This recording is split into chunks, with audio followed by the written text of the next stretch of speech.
Aburrido 195, un aburrido que se graba un 3 del 10, un 3 de octubre a las 2 de la mañana y después hablamos las tonterías que hablamos siempre. Ahorita vamos con el menú. Bolsonaro derrota las encuestas y Brasil va a una segunda vuelta, pero la derecha ya ha dejado su huella en el Congreso. El teletrabajo te puede dejar sin trabajo si tu trabajo se puede hacer por teletrabajo. La cara del huracán de Florida que vio un trabajador de Amazon no es la más bella. La guerra de Putin se pelea también en Telegram. La era del Estado que mete real para salvar cosas ha llegado para quedarse hasta que nos demos cuenta que estamos matando la innovación. El Congreso colombiano se convierte en un circo con todo y caballos. La recesión económica llega al metaverso y Zuckerberg se quita los lentes de realidad virtual para decirte que quizás ya no tengas trabajo en el mundo real. Cuando estás en medio de una rebelión y el único líder disponible es un VPN y tu rabia te suena familiar. Un estudio nos dice que la protesta como forma de cambio social ya no batea como antes y la causa la tienes en tu bolsillo. La peor forma de tortura es ser simpático, o por lo menos eso dice este estudio de unos interrogadores. La estrategia de hazte loco a tal punto que nadie quiera pelear contigo desbloquea un nuevo nivel con Putin. No tienes que ir a abrazar a un caballo si sufres de ansiedad. En Bruselas lo puedes ir a ver pintado en una pared con el récipe del terapeuta en la mano. La cultura de las reuniones le cuesta a las empresas $100 millones al año. Eso según una reunión que hubo sobre este estudio. Y justo cuando medio entendemos esto de las inteligencias artificiales que crean imágenes a partir de un texto, llegan los videos. Por favor, que nadie le diga a una inteligencia artificial: quiero un video de un gato que ve un video de un gato. Ya lo puse ahí fuera, ya lo puse allá afuera, ya va a ocurrir. ¿Qué pasa por la cabeza de un chino que probó las cotufas a los 22 años y ahora es el líder del país, vamos a estar claros, más poderoso del mundo? Olvídate de sacar cangrejos en aguas heladas. Si quieres un trabajo verdaderamente mortal, activista del medio ambiente es a lo que tienes que aspirar. Y en el extra, no pude terminar de ver Blonde y fue porque abrí una página web. Hablemos de la realidad y el cine. Esto es...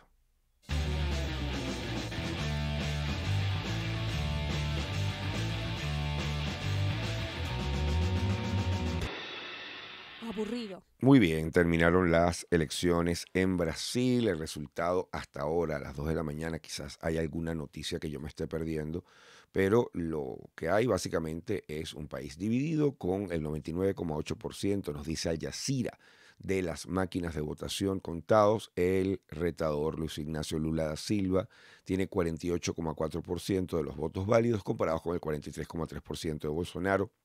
Esto de acuerdo al Tribunal Electoral Superior. ¿Qué produce esto? Produce una situación muy complicada porque, por un lado, tienes a Bolsonaro diciendo que le ganaron a la mentira que decían las encuestas que daban a Lula ganador en la primera vuelta. Y además dijo que la campaña es nuestra ahora, estoy completamente confiado, tenemos muchos logros que mostrar. El Twitter hoy particularmente, qué dolor volver a entrar en Twitter, de verdad, las cosas que uno hace por ustedes, muchachos. El dolor de entrar en Twitter hoy fue, bueno, que cada uno te mostraba qué había hecho mal y qué había hecho en uno y el otro. Cada uno tenía logros que mostrar de las campañas y de las presidencias de los candidatos. En el caso de Lula, pues por supuesto, navegando sobre una increíble subida de los commodities en una época particular de Latinoamérica, pues sacó de la pobreza a muchísima gente. Y eso no lo puede negar nadie. Y hubo bastantes logros en el campo obrero y ecológico. Sin embargo, en el caso de Bolsonaro se habla de una disminución importante de la criminalidad y de un aumento de la boyancia económica. Ahora, el boom económico, si no le llega a la gente, al final estamos en un tema ideológico. Y está viendo un Bolsonaro que va a una segunda vuelta, que ha crispado las elecciones con la estrategia trompista de: voy a cuestionar el resultado del Tribunal Electoral si no me da ganador, voy a jugar con eso. Y va a venir una campaña de fake news de lado y lado, pero particularmente se acusa a Bolsonaro de utilizar esta estrategia agotadora para los brasileños, más la violencia de la cual hablamos en el aburrido pasado. Es decir, han tenido incidentes de gente que se termina dando cuchilladas porque comienza con una discusión política.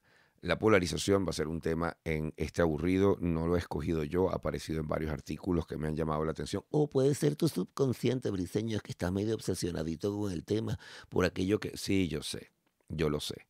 Yo sé que la objetividad es prácticamente imposible, pero sí es cierto que un artículo en particular que viene más adelante, el New York Times, me ha dado vueltas en la cabeza y luego, por supuesto, este tipo de noticias son inevadibles. Las reflexiones alrededor de la polarización como situación del mundo. Estamos viviendo quizás la revolución tecnológica, no, quizás no, estamos viviendo la revolución tecnológica más grande que ha ocurrido, más que la imprenta. Estamos hablando de la interactividad, de que cada quien tiene una voz y también la posibilidad de manipular más impresionante que han tenido quien quiera que haya estado en distintos poderes económicos o políticos en la historia. Y curiosamente esto ocurre cuando tenemos la mayor capacidad de acceder a información. Eso no puedo dejar de colocarlo como telón de fondo al hablar de esta noticia. Bueno, hay otro asunto importante, por supuesto, en Sao Paulo, Brasil, el estado más poblado de Brasil, la capital industrial del Brasil. El exministro de Infraestructura de Bolsonaro, Tarcísio de Freitas, destruyó las predicciones y, y tomó pues, bastante del voto del candidato de Lula, que es Fernando Haddad. Así que van también a una segunda vuelta en este caso. La derecha está fortalecida en Brasil, dice Carlos Melo, un científico político de Inspired Business School de Sao Paulo.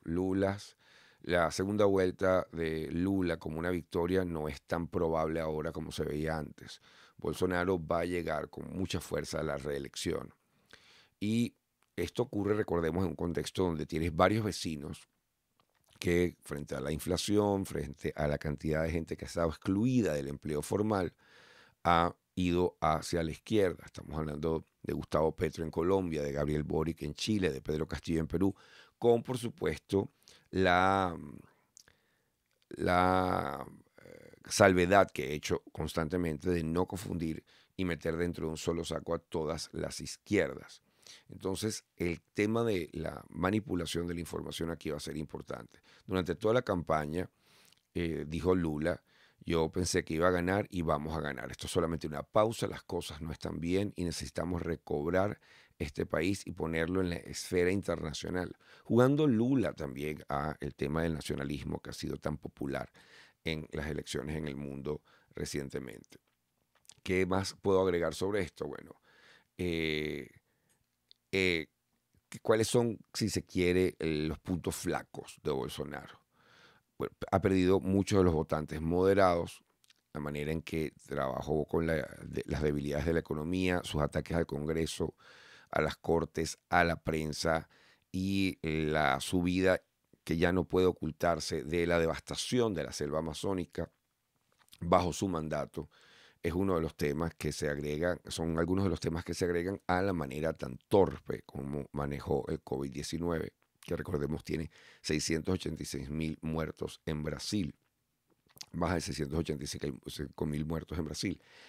Entonces, ese es el escenario, si se quiere, latinoamericano al que nos asomamos. Voy más adelante a comentar algunos aspectos eh, de la polarización como un elemento importante, no solamente en Brasil, sino también en cuanto a la efectividad que tiene la protesta social. Es un articulazo que viene más adelante. Pero bueno, debo hacer una pausa, por supuesto, para decirles que estoy grabando esto a las 2:15 de la mañana, porque mañana debo estar temprano en un proyecto en el que he estado trabajando, del cual hablaré más adelante. No es un proyecto de comedia, estaba asesorando a un proyecto sobre la Venezuela futura, sobre perspectivas reales y datos reales, y pues me exige estar temprano el lunes en la mañana, que es el momento en el que grabo el aburrido.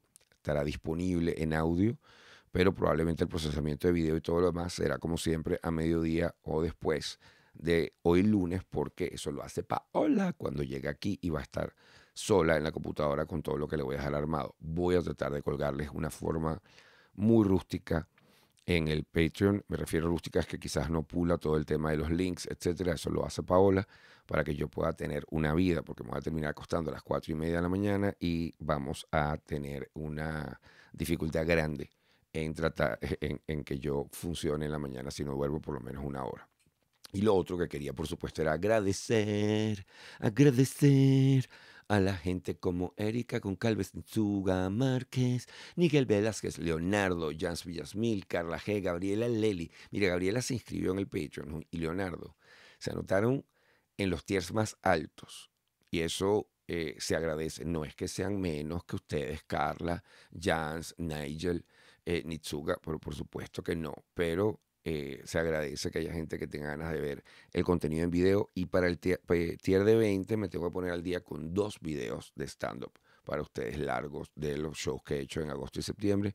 Pasa que he estado puliendo el audio, que uno de ellos no vino bien y ya está prácticamente listo. Así que continuamos y continuamos en este caso con una noticia que me envió uno de ustedes a través del Patreon. Es más, lo voy a buscar porque el hecho de que ustedes se tomen la molestia de enviarme un artículo siempre me parece interesante. Esto es José Delgado. Estoy seguro que es José Delgado que me mandó este artículo de Bloomberg y tiene que ver con el teletrabajo. Perdón, no quería dejar por fuera esto. Esto está desordenado, pero son las 2 de la mañana. Está desordenado, no. Esto es un complemento a lo que les dije de Brasil. ¿Cómo queda el Senado y cómo queda el Congreso? Bueno, la parte de diputados, el centro tiene 77 en el momento en que estoy leyendo esta noticia, esta actualización de Bloomberg. Y eso quiere decir que el centro, para que los que no lo saben, generalmente se alía con quien quiera estar en el poder. La coalición de Lula tiene 28 y los partidos de derecha tienen 24. Los moderados tienen una agenda centrista y son 22.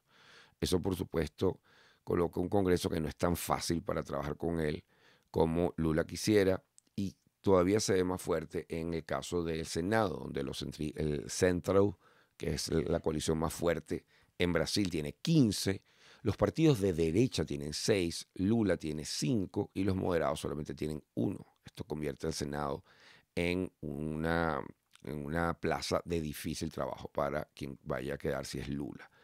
Bien, les decía que me había enviado esta noticia un compañero por el Patreon y yo generalmente siempre quiero leer estas noticias. Esto es de Fortune, no de Bloomberg. Quizás hice una confusión allí por ser una fuente generalmente económica. Y hay una experta en el área de trabajo de la escuela de MIT que tiene una reflexión que yo creo que los venezolanos la sabemos desde hace décadas, por lo menos la sabemos desde hace un poquito más de una década, y es el hecho de que tú puedes robarte trabajos de otro en la medida en que puedes hacerlo por teletrabajo.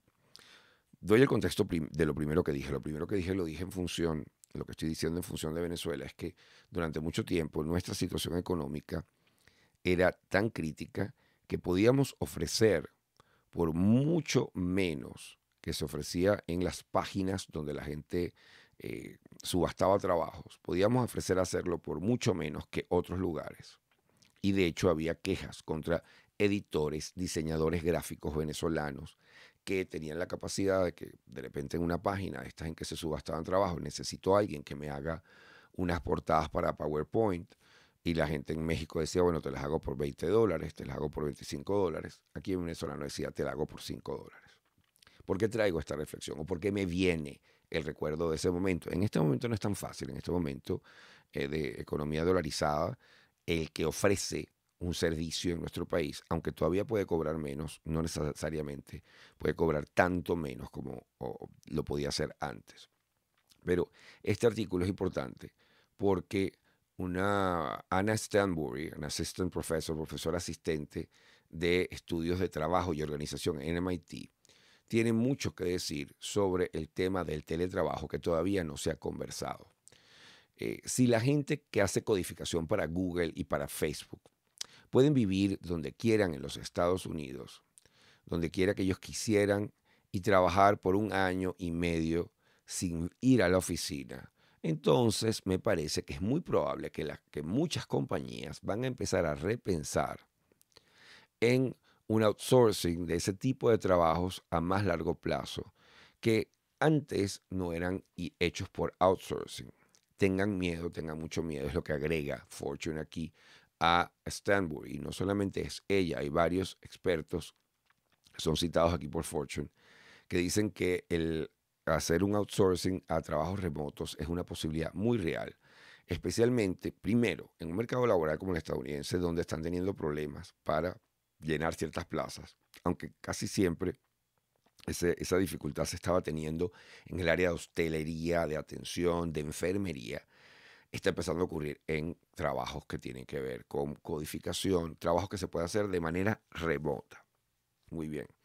Ya mira, llegando gente por aquí al streaming. Y recuerden que yo estoy grabando esto ahorita en formato de Twitch. Nada, porque me da la gana y porque es una manera de llegar a más gente. Que si eso no ocurre, no sé qué va a pasar con este podcast. Pero bueno, yo seguiré porque soy un obsesivo y un terco. El caso es que las investigaciones, por ejemplo, del profesor de economía de Suiza, Richard Baldwin, dicen que si tú puedes hacer tu trabajo desde tu hogar, deberías tener miedo, deberías tener mucho miedo. Esta cita es de Baldwin, porque alguien en la India o cualquier lugar está dispuesto a hacerlo por mucho menos.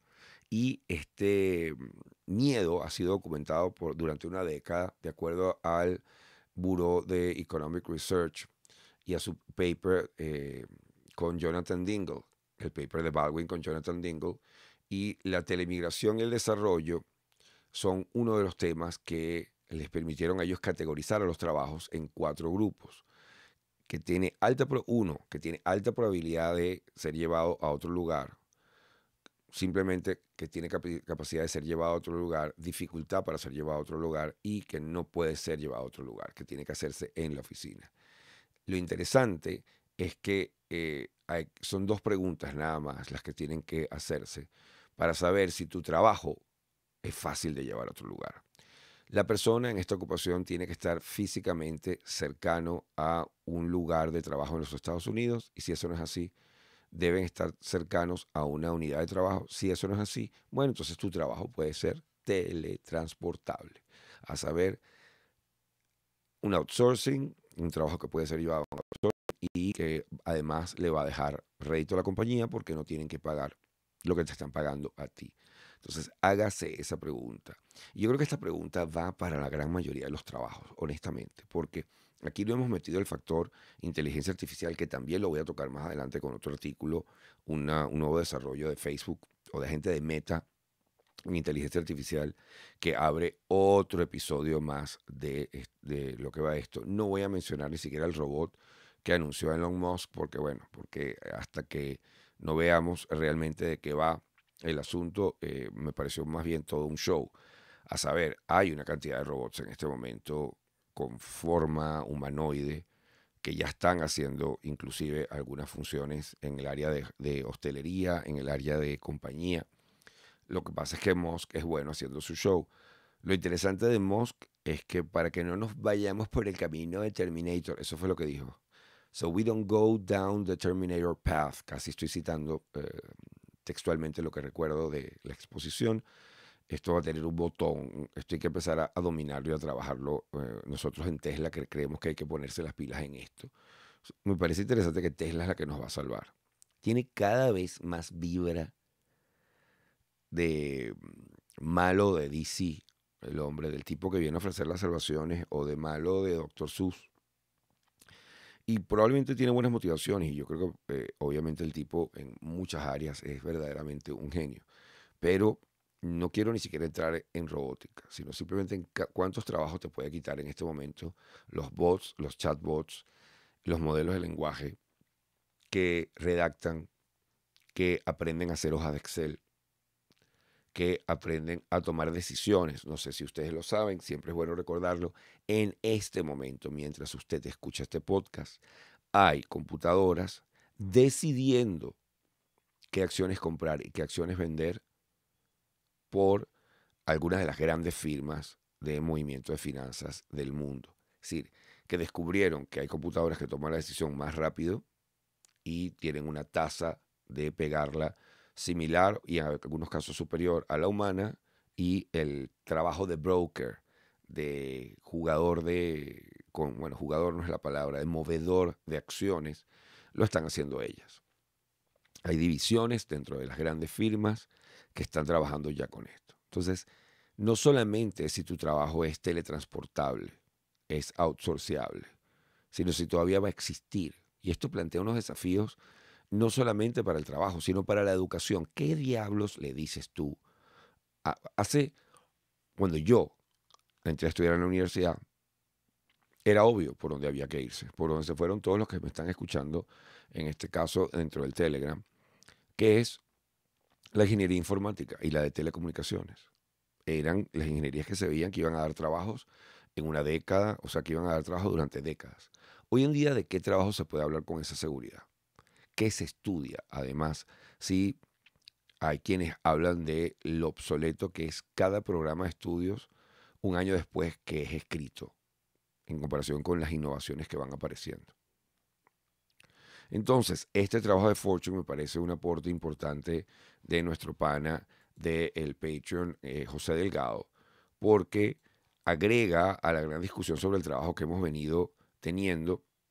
Había otro artículo, pero ya me iba a poner yo muy fastidioso con el tema del trabajo, de Gembeta, que quizás lo traiga más adelante, sobre la gente que está haciendo dos trabajos a la vez y las compañías no lo saben, no sabían. O sea, si tienes, inclusive, si tú haces este outsourcing, agrégale a eso que esa persona puede estar trabajando para otras compañías. ¿Cómo lo controlas? ¿Cómo lo sabes tú?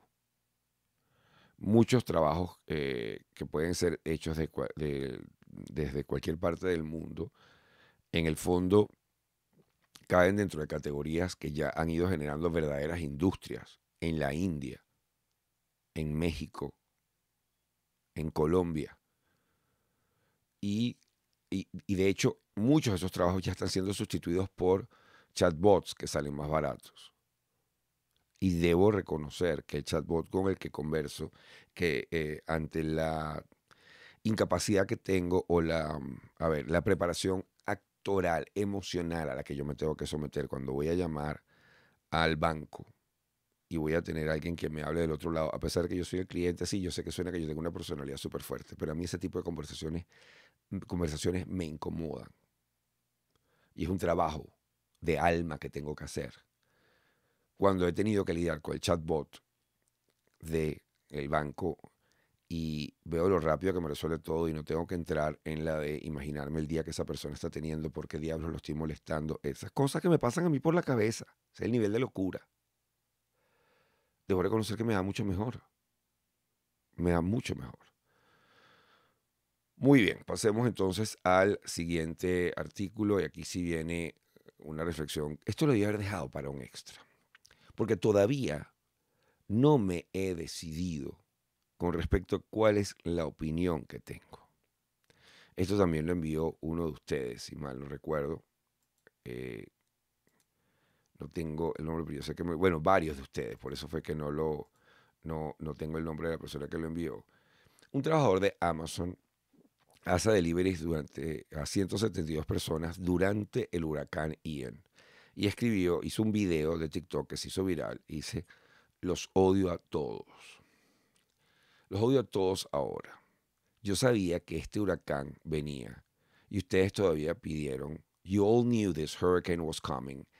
Déjame ponerlo aquí en pantalla para que no se pierda. You all knew this hurricane was coming and you still order shit. I gotta do 172 of you all today. I hate you all. Everything is wet. Entonces, bueno, hubo dos tipos de respuestas en TikTok a lo que planteó este pana. Una de las respuestas fue, a ver, las tengo por aquí porque me interesa. No, dude, that's on Amazon. No, pana, no te molestes con nosotros. Eso es asunto de Amazon. A ustedes todos les deberían estar pagando para que se quedaran en casa. Y otro dijo, bueno, yo por eso tengo mi cart lleno y no estoy haciendo peticiones hasta que pase el huracán. Ustedes también deberían estar seguros, tienen derecho a estar seguros. Amazon dijo que tiene 8,000 empleados en el área de Tampa y su prioridad era que estuvieran seguros.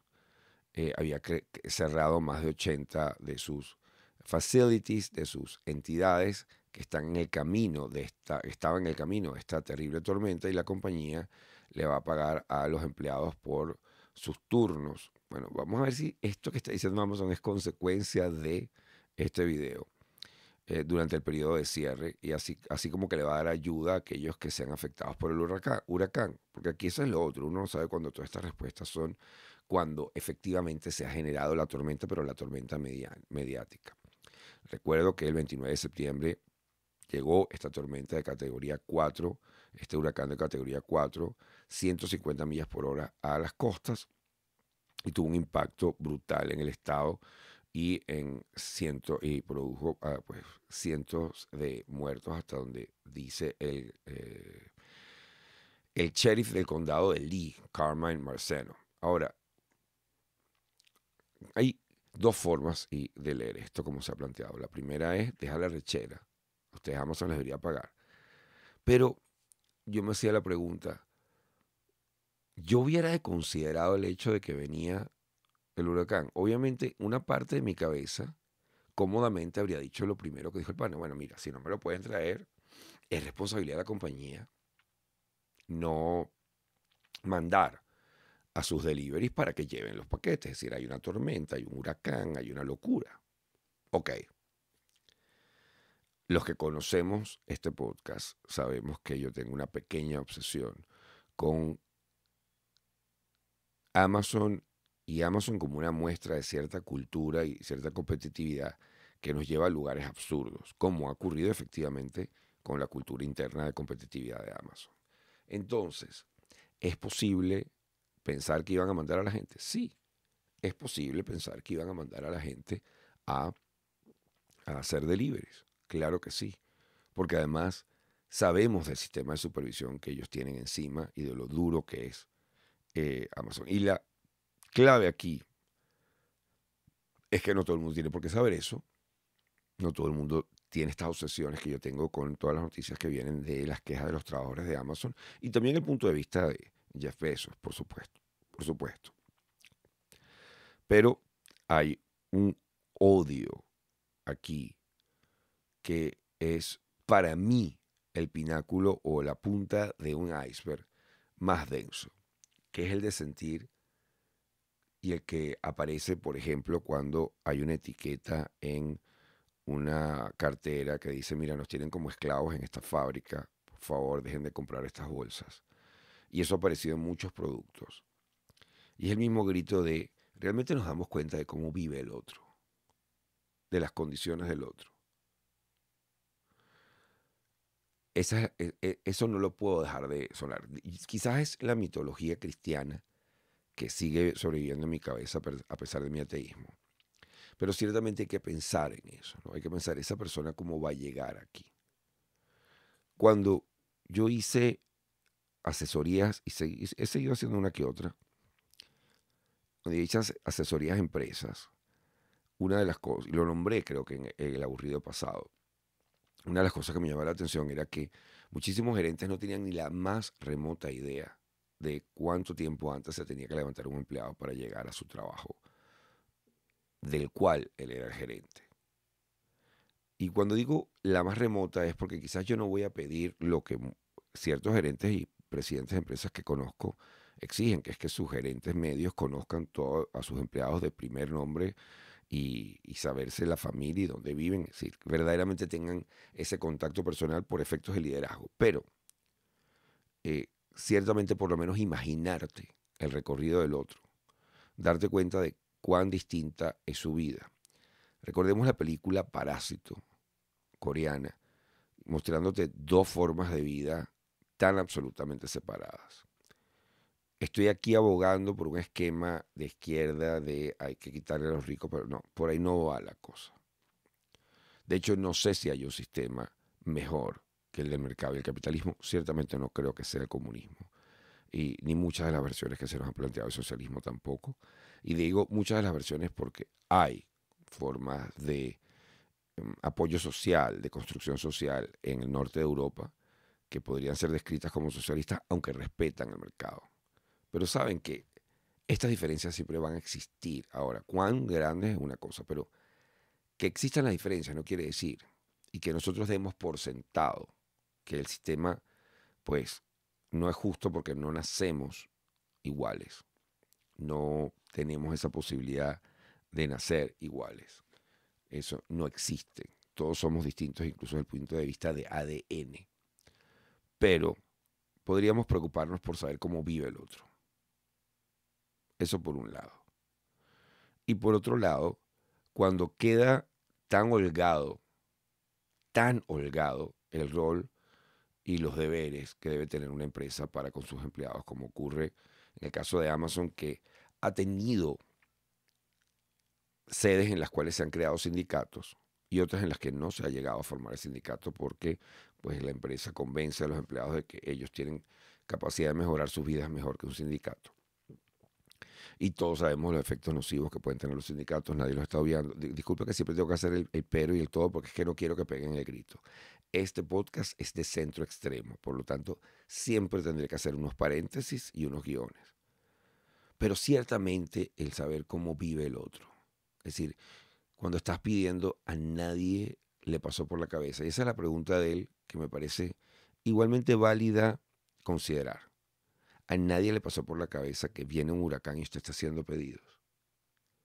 Todos ustedes están realmente creyendo que Amazon va a preventivamente esperar 2 días antes, un día antes para eliminar sus rutas o que no va a hacer lo que siempre ha hecho, que es llevar al extremo su competitividad y esperar hasta el último momento para suspender sus actividades. Y por otro lado está el otro ángulo, que este video tiene 52,000 likes y 300,000 views. 52,000 likes, que es bastante en TikTok, nos dan a entender, y más en el TikTok gringo, nos da a entender que estas son causas que tienen eco en la gente. También está, por supuesto, de esos 52,000, un pocotón de gente que quiere ver, yo me quiero ver como bueno. Déjame darle un like a esto y compartirlo para que la gente sepa que yo soy muy buena. Y está bien, pero no es lo mismo que el compromiso de, por ejemplo, la gente de la que hemos hablado aquí, que se lanza a pelear por los derechos de los trabajadores, no solamente de Amazon, sino que sea con un punto de vista moderno, no caer en el sindicalismo del pasado, que creo que pues tiene cabida en la gran conversación que tiene que haber sobre el capitalismo, sobre cómo lo acomodamos, porque asumir que está funcionando bien es no entender que esto es una noticia.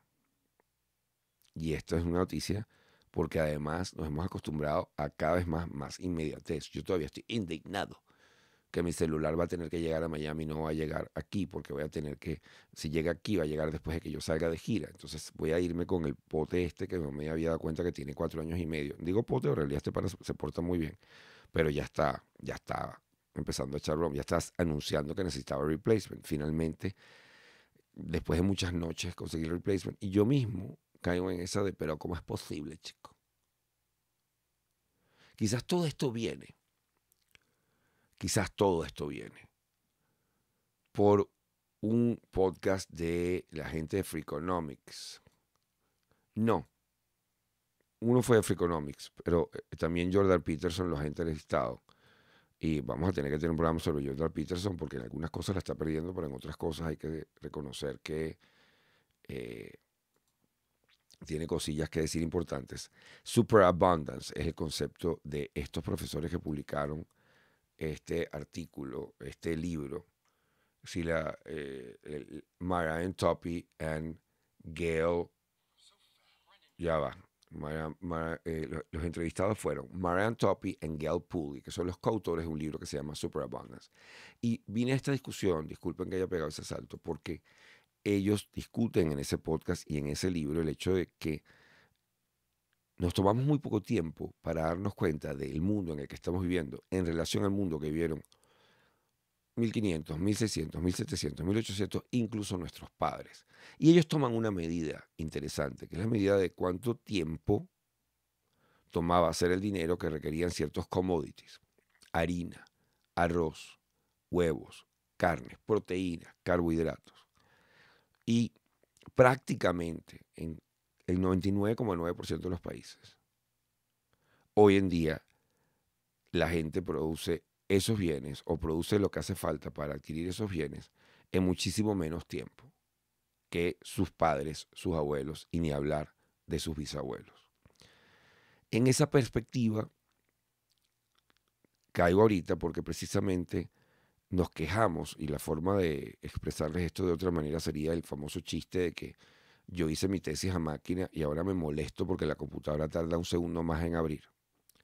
Es decir, nos tardamos mucho en echar una volteada y decir, ya va, ¿dónde estoy yo con respecto al pasado? Es verdad, nos juzgamos en realidad frente al futuro, frente a los otros. Y ahí es donde, por ejemplo, algunas de los planteamientos de Peterson me parecen válidos. Júgate con respecto a ti mismo y algunos ideales.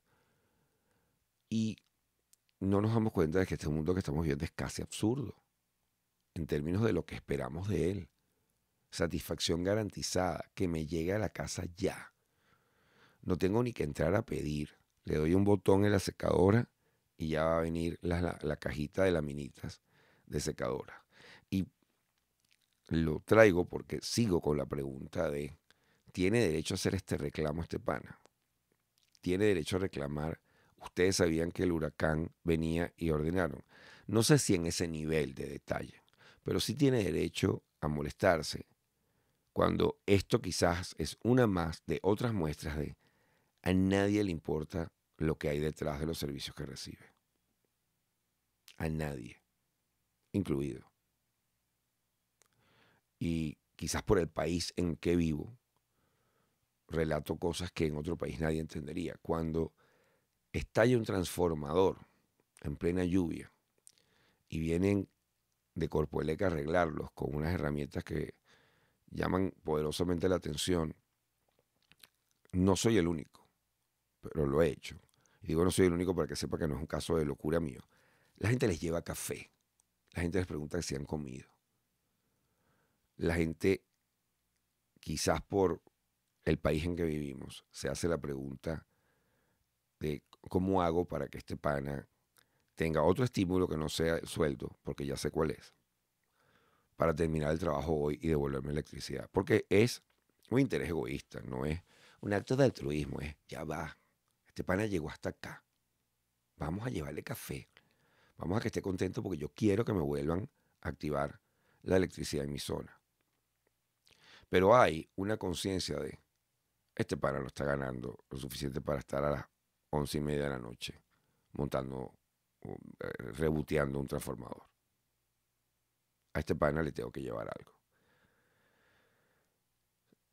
Cuando se pierde esa sensibilidad por de dónde viene y cuánto cuesta y cómo es la vida de aquel que permite que yo tenga la vida que tengo. Que permite no, de aquel que es un engranaje en la vida que yo me pago. Que permite así como que el otro lo hace por caridad. Es un poco con el otro lado de la moneda es cuando los empresarios dicen, yo que genero tantos empleos. Sí, porque te generan dividendos. Cuando un empleo no te está generando dividendos, tú lo eliminas. Deja el heroísmo y deja la capa. De nuevo, he dado muchas vueltas porque no tengo mi opinión sobre esto. Y mi vuelta termina es precisamente aquí. ¿Cuántos de nosotros nos preguntamos cómo es la vida de aquellos que son engranaje en la vida que nuestro sueldo nos permite pagarlos? ¿Cuánto debemos hacer al respecto? Porque además nosotros también somos engranajes en la vida de otros, en la vida que otros se dan. Y cuando digo engranajes no es la cosificación victimaria, no, no. Somos una parte de un mecanismo que le da servicios a otros. Sin embargo, no puedo dejar de pensar en este trabajador de Amazon y la frase, los odio a todos ahorita.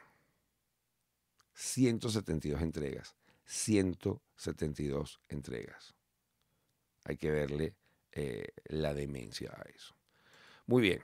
Siempre me gusta traer algo de MIT Technology Review.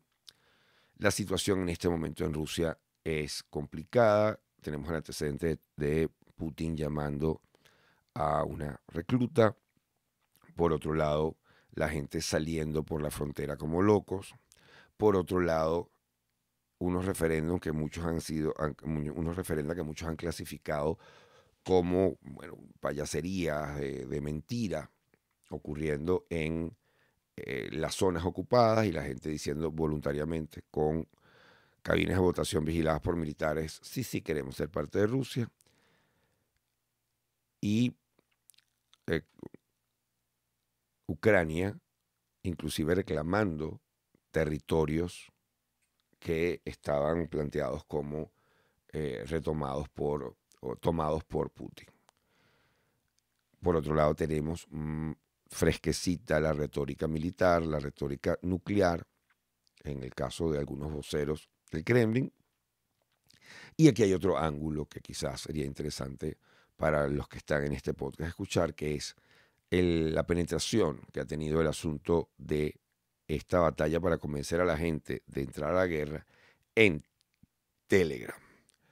Cuando Putin declaró que iban a llamar a reservistas militares el 21 de septiembre, hubo una reacción, una batalla paralela, nos dice en este caso el MIT Technology Review. Y esa batalla paralela, o por supuesto, empezó a ocurrir en las redes sociales y sobre todo en la máquina de propaganda de Putin. Particularmente la batalla se dio duro en Telegram. Telegram es una de las pocas plataformas que ha sobrevivido a los intentos de Rusia de acabar con la libertad de expresión online. Y en el 2018, cuando trataron de prohibir Telegram como parte de una fuerte represión a los medios de Internet y a sus libertades, fallaron porque el modo en que este servicio reenruta los mensajes fuera de Rusia y más allá de la regulación del gobierno, pues le permite hacer eso. Y también gracias a que sus usuarios saben utilizar muy bien y crear VPNs que superan la capacidad del Kremlin. Entonces, ¿qué hizo Rusia cuando falló, cuando no pudo? No sé si todo esto les suena familiar, amigos venezolanos. No sé qué hizo Rusia en el momento en que vio que no podía acabar con Telegram. Bueno, decidió unirse, creó sus canales, canales que pues, promueven los valores del Estado o del gobierno de Putin en el ciberespacio. Este estudio del MIT Technology Review es una parte importante de varios estudios que están ocurriendo con respecto a, mira, vale, alerta de Patreon. ¿Esto qué quiere decir? Que el resto de este podcast es para la gente que está en Patreon. www.patreon.com/profesor Briceno. Lo recibes en audio, lo recibes en video, recibes un feed para escucharlo en tu reproductor de podcast favorito. Estamos en Spotify. No dejen de pasar por allá. Muy bien, continúo entonces.